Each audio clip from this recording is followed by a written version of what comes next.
시청자 여러분 안녕하십니까? 폴리티코 정치연구소입니다. 저는 신유철입니다. 자, 이 시간에 여러분들과 얘기 나눠볼 것은 이 선관위의 이 노태악입니다. 노태악이 이 선관위원장으로 있다가 이제 해직까지 된 마당인데 절대로 여기서 물러나지 못하겠다 이런 얘기들을 하는 와중입니다. 선관위가 이 헌법기관으로 위상을 가지고 있기 때문에 사실 이제 그 구성원들의 이 책임감은 다른 기관보다 몇 배는 더 커야 된다. 뭐 이런 생각이 좀 들긴 해요. 자기가 필요할 때만 그 권위를 갖고 또 자기가 생각할 때만 그 권위를 내세우고 이러면 안 된다는 거죠. 근데 지금의 선관위가 딱 보면 스스로 비리를 만들어 놓고 그들의 권위를 딱 요때 주장하고 있으니 이게 이제 문제가 되는 거다 이렇게 생각이 드는 겁니다.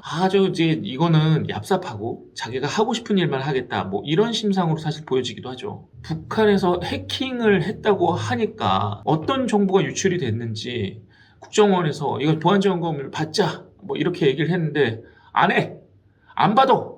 거부를 하는 거 아닙니까? 이게 가능한가 싶지만 사실 저는 뭐 이제 헌법기관이고 또 독립성이 굉장히 중요시 되는 곳이다 보니까 사실 여기까지만 해도 그래 뭐 그럴 수 있겠다 뭐 생각을 했어요. 그런데 사무총장 또 사무차장 뭐 이런 사람들의 자녀들이 몽창 이 선관위에 채용됐다 뭐 이런 거 아닙니까? 이런 걸 보면서 어떤 사람들은 고용세습이다 뭐 이렇게 말하는 사람들도 있고 또 아빠 찬스다 뭐 이렇게 말하는 사람도 있습니다. 제가 보기엔 둘 다 하죠. 둘 다 합니다. 그냥 우리가 말하기 편하게 그렇게 다들 말하는 거고 그냥 다 채용 비리죠. 이렇다 보니까 이번에 감사원이 채용 의혹 규명을 위해서 이제 직무 감찰을 하자 이제 얘기를 한 겁니다. 그래서 6월 1일자로 첫 번째 자료 제출을 요구를 했습니다. 근데 안 준 거죠. 안 줘. 너희들한테 왜 줘? 다음날 다시 또 요구를 해서 공식적으로는 감사원이 자료 제출 요구를 2번이나 한 경우가 되는 겁니다. 그런데 선관위 입장이 우리가 감사원한테 자료를 왜 주냐? 준 적도 없고 줄 근거도 없다. 법적 근거도 없고 전례도 없다는 거죠. 예전에는 이랬죠. 우리가 그 선관위가 그렇게 엄하게 법을 따지는 그런 기관이 설마 채용 비리가 있었겠어? 또 설마 그렇게 보안이 완벽한 조직에 해킹을 할 수 있었겠어? 라고 생각을 했으니까 그 전에는 그런 의혹 제기가 전혀 없었던 겁니다. 그런데 이번에는 의혹 제기뿐만 아니라 그 해킹이 있었다는 거잖아요. 그러니까 한번 보자. 얼마나 자료가 크게 유출이 됐는지 큰 건인지 작은 건인지 한번 보자. 이거 아닙니까? 근데 이거 전부 다 거부한 겁니다. 선관위가 말이죠. 이 무조건 자료를 안 준다고 이게 할 게 아닙니다. 예전엔 없었던 일들이 벌어졌기 때문에 지금 와서 각 감사기관, 이런 점검기관, 이런 사정 당국에서 다 나서는 겁니다. 그 전에 없던 일이 벌어졌잖아요. 그러면 적어도 스스로가 생각해보고 이거는 진짜 우리가 국가기관들이 협업을 해서 이런 일이 다시는 일어나지 않도록 해야겠구나라는 반성을 해야 되는데 전혀 그런 기미가 보이질 않는 거죠. 감사원은 일단 빠르면 이번 주말에 수사 요청까지 하겠다 이런 방침을 세웠습니다. 자료 요청을 해도 말을 듣지를 않으니까 이렇게 할 수밖에 없는 거죠. 검찰 수사로 가야지 뭐 어떡하겠습니까? 그리고 이미 수사 요청서도 다 써놨대요. 결정만 하는 되는 그런 순간이 되어 왔습니다.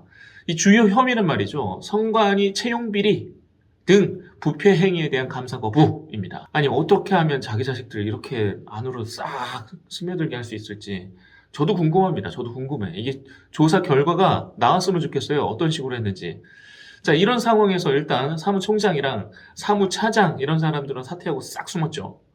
선관위원장만 못 물러나겠다고 지금 버티고 있습니다. 안 된대. 못 물러난대 나는. 절대 안 돼. 제가 이런 상황들을 보니까 이 노태악이 선관위를 못 놓는 이유가 있는 거 아닐까?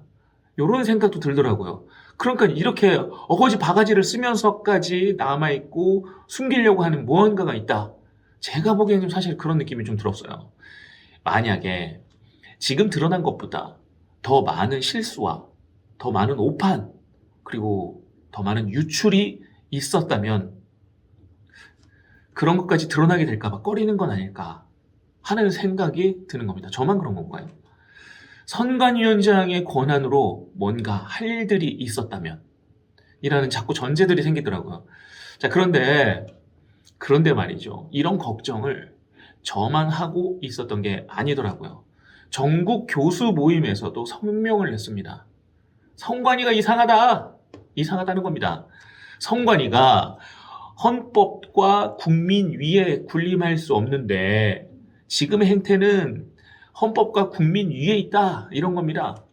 헌법 수호의 책임을 망각하고 오만하고 독단적인 판단을 하고 있다, 이렇게 전국의 교수 모임이 생각을 하고 있습니다.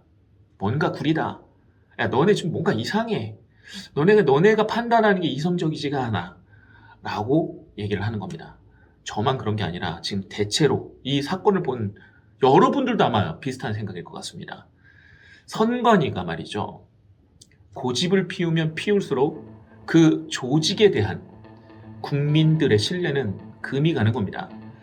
그리고 그 기간이 멀어지면 멀어질수록 그 틈새도 같이 벌어지겠죠. 수사를 받기 전에 선관위가 어떤 태도를 보일지 여러분 저와 함께 지켜보시죠. 제가 봤을 때는 선관위의 이 고집이 길어지면 길어질수록 선관위가 앞으로 겪어야 할 고난도 커진다, 이렇게 보여집니다. 자, 이 시간은 여기까지입니다. 고맙습니다.